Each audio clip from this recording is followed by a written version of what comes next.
Welcome back, fans and friends, for this upcoming video. I did a while ago a 10-pack of from Hot Wheels, and there was these two cars in it. So hopefully I'm just going to go over them quickly. We can see there 1970 Buick GSX upside down, and that was the car. And then here we had the GTO from Pontiac. So I did a bunch of other GTOs since then. This is the 1967.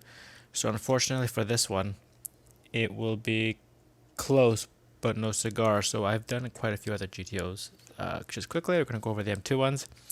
That's the most recent one, the wide track version from Pontiac. I call it M2's dealer series. I don't know what else to call it, other than Release 69.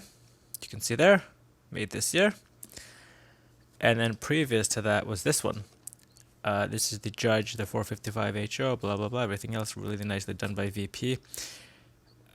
Spoiler and everything else. The wide track wheels. I'll do maybe a video show you how easy it is to swap. As you can see there, it has the wide wheels, while this one here has the narrow wheels.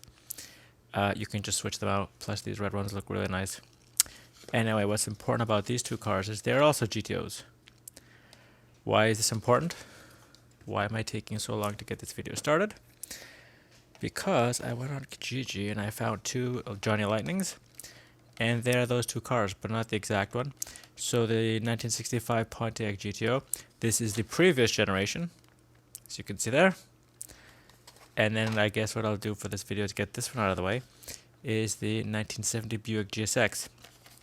So it is extremely similar to, well, as similar as you can possibly make it with a Hot Wheels. As you can see there, certain similarities, certain not similarities. The best part about it will be obviously the opening hood, which the Hot Wheels does not have. And then we're going to pop open the hood. This is the 389 version of the Pontiac GTO. You can see the cutouts for the hood. If it doesn't open, I will be sorely disappointed. Anyway, this is Johnny Lightning's new casting, apparently. Muscle Car USA series. You get the sticker, which is this one right here. And they tell us it's the die-cast body, die-cast metal body and chassis, authentic factory colors, and detailed engine interior. So it's not like Auto World will show you the little paint trim thingy in the bottom there. You just assume that's the color it looks like. I do know that they came in black and gold. GSX was the performance version of this model and make, which is the sister to the GT over there. And as you can see, they do paint the license plates. We have Buick nice and evenly written on the back. We have something on the license plate, GSX in the front, and you can just see the GSX on the front left of the grille. So right off, we're off to a good start. The only thing that I know we're missing, and it's like a 99% of these companies, there's no rearview mirrors. Not huge, but anyway. Number 62, 1970 Buick GSX. And then Johnny Lightning, we went over this last time. And then you collect, this is release 11, obviously, it says right there. And for what year, if you're wondering, it's 2006. So this is from a while back. I kind of feel bad now opening it. Definitely for $10, not going to be able to find this. Definitely not off of eBay. And so, trying to figure out what this is for. Oh, this cut along the bubble so you can take it out without completely destroying the package. I will be doing the opposite of that. I will be totally destroying this package to get the car out of it. That is both sad and barbaric. But as we can see here, the packaging after so many years is already coming apart. I don't feel as bad. Anyway, Real Wheel Series, Studebaker, GM official product, RC2. We know from the company. And then we have all this fun stuff here. So interestingly, some of the cars I recognize. You have the Willys Jeep. You have this car, the GTO there. The Chevrolet panel van from the 30s. I think that's a Dodge or Roadrunner or Dodge Challenger. PT Cruiser, which is an unusual choice. And a Chevrolet Corvette. Late 70s, early 80s version of the car. And for over 10 years, so 1996, right, from 2006, this would be that would make this thing almost 17 years old, and it's in roughly good shape too, right? It's pretty stiff, but some of the glue is coming off, as we can see there, and I guess that's just from the age of the product. Like I said, I'm just now feeling kind of bad that I'm going to be pulling this apart, but it's mine. And there is no, interestingly, there is no limited edition number, limited edition sticker. We do have an item number right there, 50151. That would assume that there's 99,000 of these. And so for release 11, the GTO, it's 1971 actually, so it's not the one that I have. Chevelle, don't have that, and definitely don't have that. The only one I have is number 62. And obviously the other one's from a different release. Anyway, the video is already, and it just popped right off. So as we can see there, it's mostly intact. We are getting a plastic shell, like Green Light, or maybe Green Light copied them. There's the sticker. I will not be using it. I might put it back actually, because the package is mostly intact. And I'm going to just go over the car very quickly. It does look really nice in the golden black trim. It is highly reflective, and the BF Goodrich tires actually do look relatively rounded and well painted off. Far cry from usually, not really actually Auto World. I haven't had too many issues with Auto World, because I haven't done very many. And so there's GSX, there's the light.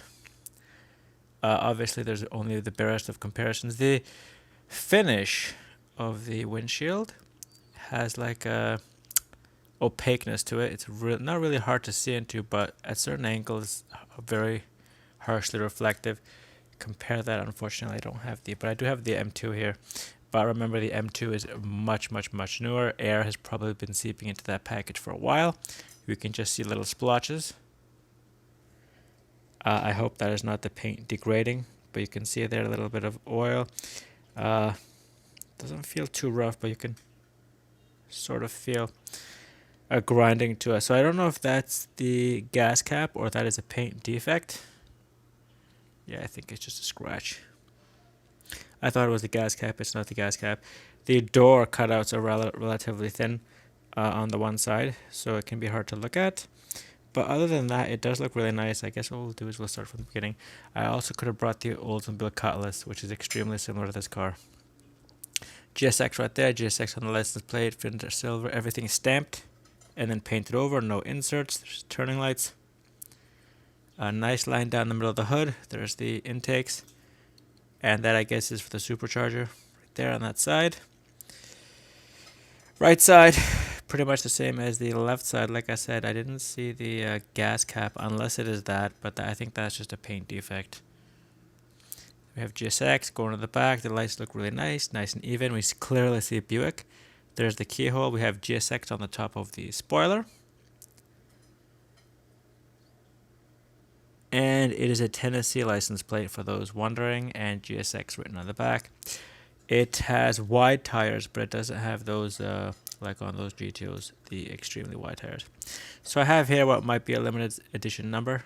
I'm not sure, number 964. Buick GSX, 1970, used under license. Everything else pretty much, unlike the previous one that I did where you will have no idea what the car is. Once it's made in China, and I'm looking for the year. There's Johnny Lightning. I do not see a made in year usually stamped on the bar somewhere on these cars. People for Green Light will know this very well. Can't tell if it's a recasting. They tell us it's new, so we're just gonna have to believe them. Anyway, now for the star of the show, we're gonna pop the hood. We're gonna take a look at the engine. It does not open wide, so I've said this about Auto World, but it does look nice. So you can see there, 389. I apologize, it says GS 455. So I'm thinking of that car, 389. I apologize. This is exactly like the this is the 1970 GSX, not the 1965 GT over there. I apologize for people who think I can't read. It's probably true. I just don't read very fast. And it's a stage 1. You can clearly see stage 1 written on the top of the oil filter there, the pan, and then GS 455. So the engine is really well done, but unfortunately the hood doesn't open very far, and I don't want to crack the plastic, as we can see there where it moves. I'm going to break it for sure. So unfortunately everything is done really well. Like I said, this is from 2006, so this is probably, I don't know how hard it was to find in general. It was hard for me. People know how Kijiji goes, but I'm not disappointed with this. It is probably at least 2.5, 3 times superior to the GSX here. And this is obviously the same year, but different manufacturer. We can see the slight scaling difference. We assume Johnny Lightning is correct. You can see on the hood, most of the features are identical. Unfortunately, without the hood opening, we won't know what the engine in there looks like. But I apologize, fans, it is a 455 in here. A scale model replica anyway, not an actual engine. And it is the stage 1 version of the GSX. So fans and friends, thanks for watching this. It's essentially a two-parter. I'm going to go over its cousin in a little bit. Tune in next time. This is Thomas from Toronto. I will quickly do the roll test. It rolls very well. So good for them for a 15 to 16-year-old vehicle. Toy that's been collector's item that's been sitting in its cage. Thanks for watching, and to the next one.